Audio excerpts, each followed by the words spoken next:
करम बड़ा या भगवान। एक गांव में दो पड़ोसी थे जो बचपन के अच्छे मित्र भी थे, जिनका नाम रमण और हरीलाल था। दोनों स्वभाव से काफ़ी भिन्न थे। रमण बहुत धार्मिक था और भगवान को बहुत मानता था। वही हरीलाल कर्म में विश्वास रखने वाला बहुत मेहनती व्यक्ति था। दोनों की आर्थिक स्थिति ज़्यादा अच्छी नहीं थी। एक बार दोनों ने मिलकर अपनी परिस्थितियां बदलने के लिए भागीदारी में थोड़ी ज़मीन खरीदी।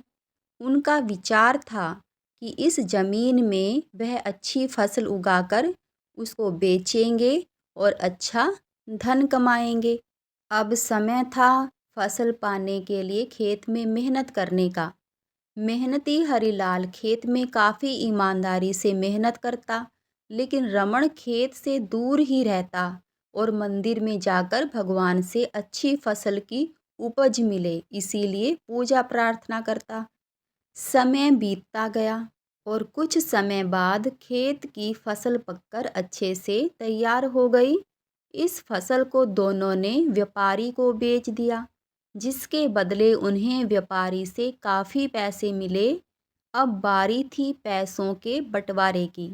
तो घर आकर हरीलाल ने रमण से विनती की कि इस धन का ज़्यादा हिस्सा उसे दिया जाए, क्योंकि उसी ने खेत में ज़्यादा मेहनत की है।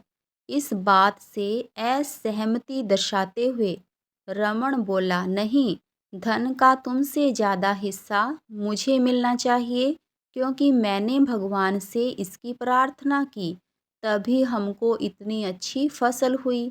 मेरी भक्ति और भगवान के बिना ये संभव नहीं होता। दोनों ही अपनी अपनी बात पर अड़े हुए थे।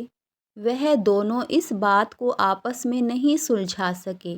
धन के बंटवारे के लिए दोनों गांव के सरपंच के पास पहुँचे।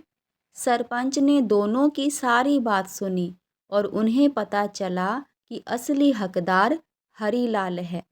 फिर भी रमण की गलतफहमी दूर करने के लिए सरपंच ने दोनों को ही एक एक बोरा चावल का दिया, जिसमें काफ़ी ज़्यादा कंकड़ मिले हुए थे। सरपंच ने दोनों से कहा कि कल सवेरे 7 बजे तक तुम दोनों को इसमें से चावल और कंकड़ अलग करके लाने हैं। कल तुम दोनों के चावल देखकर ही मैं फैसला करूँगा कि इस धन का बड़ा हिस्सा किसको मिलना चाहिए। रमण और हरीलाल चावल की बोरी लेकर अपने घर चले गए। मेहनती हरीलाल ने रात भर बिना सोए चावल और कंकड़ को अलग किया, लेकिन रमण चावल की बोरी को लेकर मंदिर में गया और भगवान से चावल में से कंकड़ अलग करने की प्रार्थना करके सो गया। अगले दिन सुबह हरीलाल जितने चावल और कंकड़ अलग कर सका उसको ले जाकर सरपंच के पास पहुंच गया, जिसे देखकर सरपंच खुश हुआ। रमण वैसी की वैसी बोरी को ले जाकर सरपंच के पास पहुंच गया। सरपंच ने रमण से कहा कि दिखाओ तुमने कितने चावल साफ किए हैं। रमण ने कहा कि मुझे अपने भगवान पर पूरा भरोसा है कि उन्होंने सारे चावल साफ कर दिए होंगे। जब उसकी चावल की बोरी को खोला गया तो उसमें चावल और कंकड़ वैसे के वैसे ही थे। सरपंच ने रमण को समझाया कि भगवान भी तभी सहायता करते हैं जब तुम मेहनत करते हो। सरपंच ने धन का ज़्यादा हिस्सा हरीलाल को दे दिया। इस घटना के बाद रमण को अपनी गलती का एहसास हुआ, तो वो भी हरीलाल की तरह खेत में मेहनत करने लगा और अब की बार उनकी फसल पहले से भी अच्छी हुई।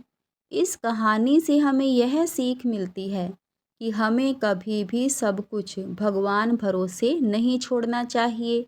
भगवान हमेशा उनका साथ देते हैं जो कर्म करना नहीं छोड़ता। इसीलिए हमें किसी भी क्षेत्र में सफलता पाने के लिए ज़रूर मेहनत करनी चाहिए। तो दोस्तों, अगर आपको हमारी यह कहानी अच्छी लगी हो तो वीडियो को लाइक और चैनल को सब्सक्राइब करना ना भूलें। और वीडियो को अंत तक देखने के लिए आप सभी का बहुत बहुत धन्यवाद।